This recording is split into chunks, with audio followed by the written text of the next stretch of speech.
Hello, I'm Matt Galloway, and this is The Current Podcast. The powerful have their power, but we have something too. The capacity to stop pretending, to name reality, to build our strength at home, and to act together. That is Canada's path. We choose it openly and confidently, and it is a path wide open to any country willing to take it with us. When Mark Carney gave that speech in Davos back in January, it echoed around the world. Middle powers, caught between an increasingly hostile United States and a rising China, praised the Canadian Prime Minister for putting into words what many were already feeling. 5 months later, the journalist Stephen Marche is considering the fate of those middle powers and Canada's new place in the world in a new season of his podcast, Gloves Off. That new season drops on Canada Day, the 1st of July, but he's with me in studio this morning with a preview. Good morning. Hey, Matt. How you doing? Nice to see you. The very first words of this new season of the podcast are, "It's been a hell of a year." Yeah. We played a little bit of that speech that the Prime Minister gave. When you think back to it, what was your initial reaction to what he was saying in January? Well, I think what it was is we'd sort of heard that message in Canada for a long time, like when the 51st state rhetoric really picked up. So it'd been almost a year that Mark Carney had basically been saying that in Canada. What it was the world realizing that he was right, and the world realizing that they were in the same boat as we were, i.e., the rules-based order is falling apart. America has turned from a partner to a predator, and how do we deal with that? And how do we build a new world after we've entered this new state of disorder? Nobody else seemed to be saying that out loud, though. How important was it that he, a Canadian, said that? Well, we interviewed, like Malcolm Turnbull, the ex-Prime Minister of Australia, Alistair Campbell we interviewed people, Margaret Vestager, like these very important people in Europe and around the world. They all think about it all the time, right? Like it is very much at the front of mind in global circles about the consequences of this moment in history. Why do you think that is? I mean, he said things that people hadn't been saying perhaps out loud. You said in your podcast that this is the most consequential speech in a generation. Yeah. Well, I think there are two things. First of all, it's the basic acknowledgement of reality. So that always helps, right? It helps to be right when you're making a speech. But then also, I think it also established okay, if this is over, we should stop worrying about the threat of America going away and start figuring out, okay, what do we do now? I mean, there's an expression in chess, which is the threat is always worse than the execution, right? Like the threat is worse than the capture, because when you're worried about the threat, you can't plan for that. You can't make your own plans. But once the threat has happened, then you can start to plan. Then you can start to figure out, okay, what can we do to build here? How can we win? Right. And that's why this second season, like the first season of Gloves Off, was really, are we going to survive? and what are we, and also what are we missing to allow us to survive? This season is really much more, how can we win? How can we enter this new world we're entering with confidence and with a sense of optimism, which I think is really quite justified, a sense of optimism. So you ran down some of the people that you spoke with, and in talking about what our place in the world might be, one of the people that you speak with is Peter MacKay, who was the defense minister, foreign affairs minister, under Very Stephen interesting Harper. Guy, yeah. Here's a little bit of what Peter MacKay said to you. We cannot replicate the trade that we have with the United States, with the European Union, with parts of the Asia-Pacific, including China, with all of our other allies and potential allies, India, Pakistan, others. We can't do that fast enough without the real potential of massive economic harm. Peter MacKay compares the situation between Canada and the United States to an abusive relationship. Yeah. How do you understand that language? Well, I think there are a few things going on. I mean, first of all, I have a great deal of admiration for Peter MacKay. I think he's a patriot. But I think this country right now is really torn between two visions, a new Canada and an old Canada. What do you mean? Well, the old Canada thinks this is all going to go back to normal. Trump's going to get out, and we're going to go back to being pretty dependent on the United States, and this international order will tag along and we'll be part of it. I mean, he essasly says it. He says that the state of the relationship is a fracture, not a rupture. And not only that, we talked to Peter MacKay, but we also talked to John Manley, the liberal, basically his predecessor in the Chrétien government, and he said much the same thing, right? Like the idea of a fracture, if you fracture your leg, that will be repaired. But if you rupture something. The thing is, when you talk, and that is one perspective, but the new Canada is actually that relationship's broken, so what does the new reality look like? And when you look at the new reality, for example, even in the past year, where the trauma is just setting in, our exports increased by $8 billion, right? We partnered with the Canadian Shield Institute this year, and it was great to have, economists that data. we can actually ask them, give us this data. And, we replaced our lost trade with the United States almost completely. And then our trade and services actually grew. So we had more of an export deficit this year than we had the year before. And when the Bank of Canada, when they ran their stimulations of what, the worst case scenario of tariffs with the United States would be, it was a loss of potential growth of 2.8% over a decade. So that's a terrible number. That's a lot but that's not worth losing your country for. That's just potential growth. But isn't McKay right, though? I mean, no, we are still going to have to deal. Yes, we're going to have to deal. But when you talk to Malcolm Turnbull and you talk to the Australians, what you realize is Australia got much richer than we did over the past 20 years by selling iron ore to China, right? China is their number one threat, right? They do not share any values with China. And so we're going to continue to trade with the United States, of course, under what conditions is unknown. But if you have potash, if you have oil, if you have aluminum, someone will buy it. These are global markets. So, I think one of the naive ideas we've had in this country is that you trade with people whose values you share. Japan and China are each other's number one trading partners. And I think we have to actually be really practical about this. And when you look at it practically, we're actually, the only thing that can really defeat us in our trade negotiations with the Americans is fear. It really is fear. The Prime Minister yesterday did a news conference and was asked about when is a deal coming. There is urgency, and there are people who are saying enough already. Speeches are good, but come on. And he said we could have a deal this afternoon, but it would be a bad deal. Well, we're not in control of this situation. He also suggested that there's some control. That if we were to sign something now, you could stitch it up, but it wouldn't be a good deal for Canada. Well, and also, what does a deal mean, right? I mean, you're dealing with Darth Vader deals here. Pray I do not change the deal again, right? You're not dealing with a legitimate, first of all, you're not dealing with a country whose commitments will be honored. They will not honor their commitments. Second of all, they could change their mind, literally 60 seconds later, a tweet storm could end all of the agreements you've come to. And plus, it's even unclear, what power is doing this, right? Because you have this is supposed to be ratified by Congress. The actual power of Congress is unclear at this moment. The power of the Supreme Court to change these tariffs is also unclear. So there's actually no real America to deal with here in the sense of a unified body that can actually make a commitment to a negotiation. So I assume that this would just go on forever. There's no interest for them in getting to a real deal. Malcolm Turnbull, you mentioned, he is the former Prime Minister of Australia, a country that has had its own challenges with the United States and is trying to figure that out. Have a listen to what Malcolm Turnbull said to you. I think the security of East Asia, of this hemisphere, where Australia is situated, really depends on the United States remaining engaged. And if the United States were to disengage, what you would see is a number of countries, Japan and South Korea, moving to acquire their own nuclear deterrent. They would move to do that very quickly.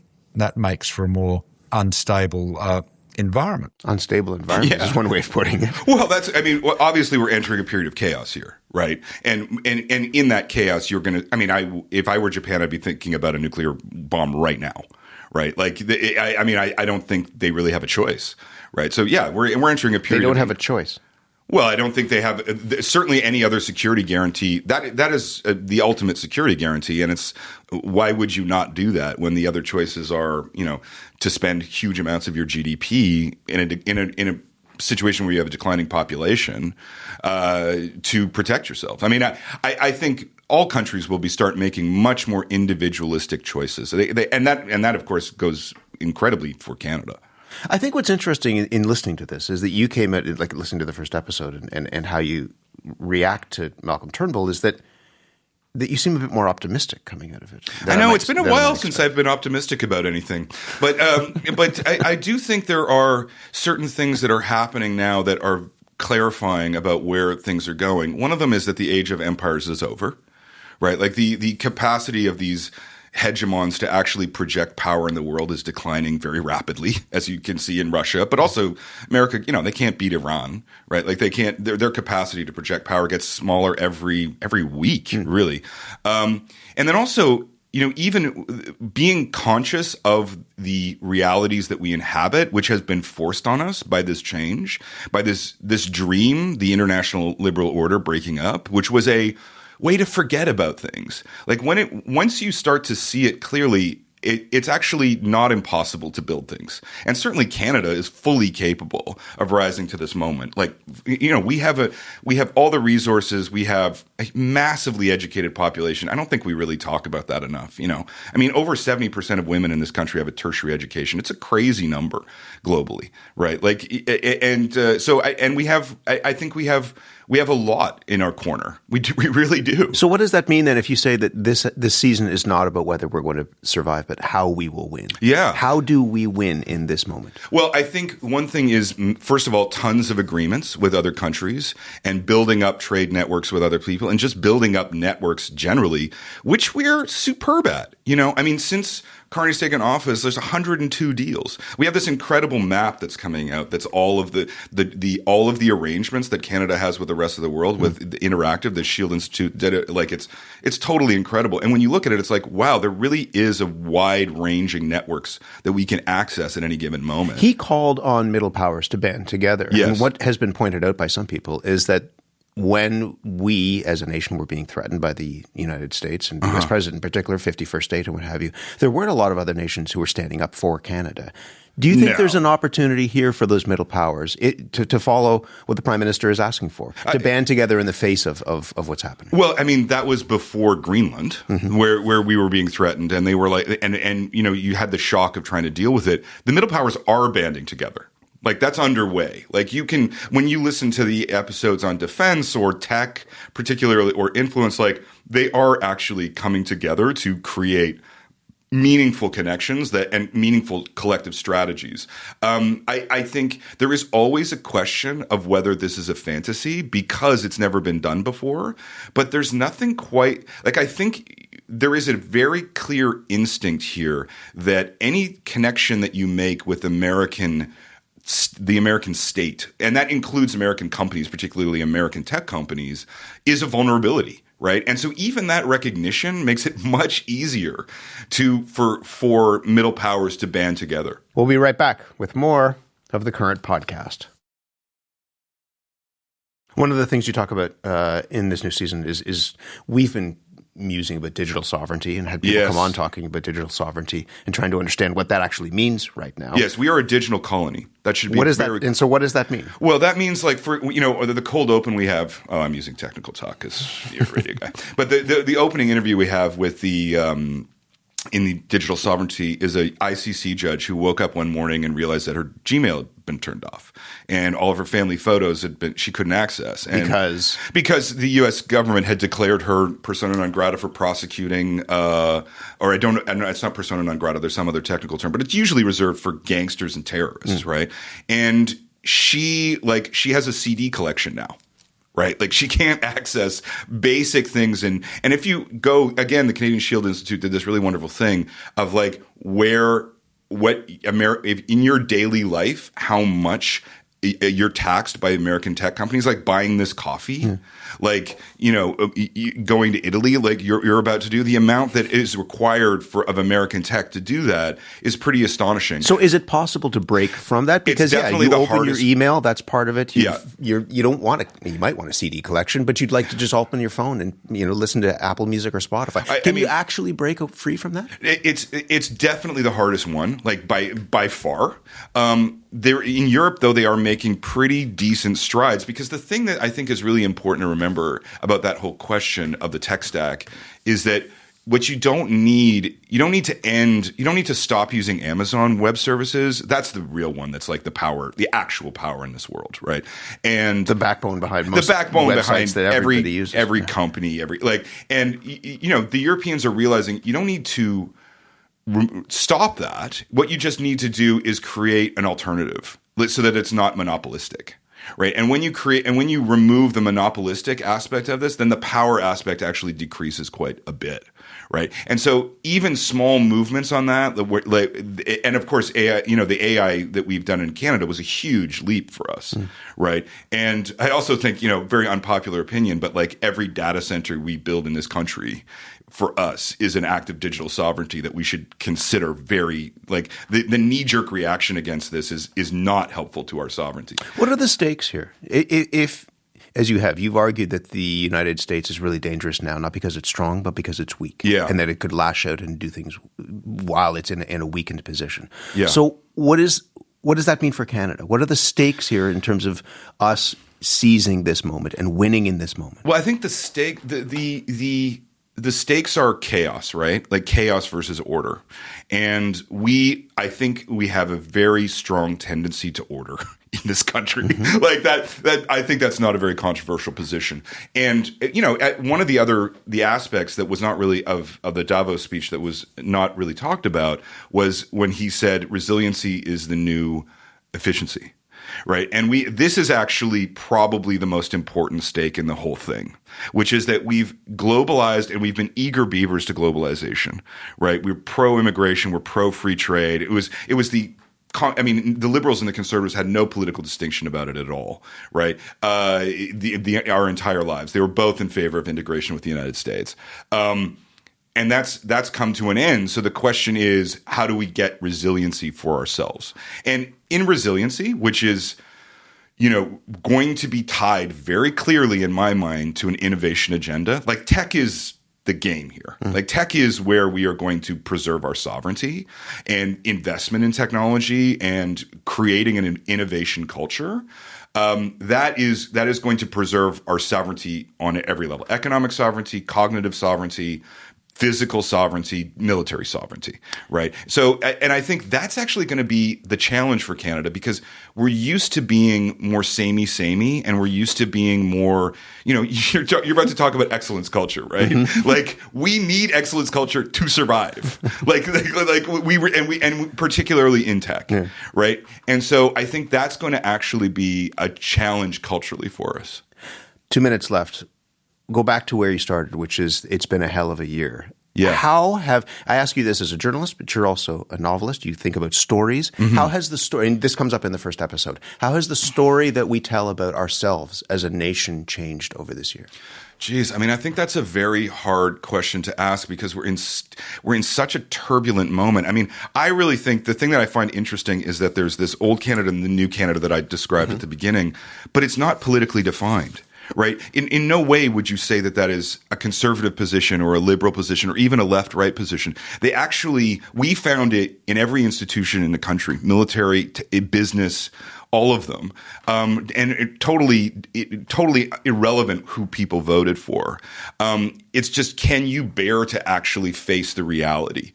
And the thing I think is so interesting is that I think the division is actually inside of all of us. Like, it's not just in the country. But even me, who, was talking about this stuff 10 years ago, that America was, about to become very dangerous.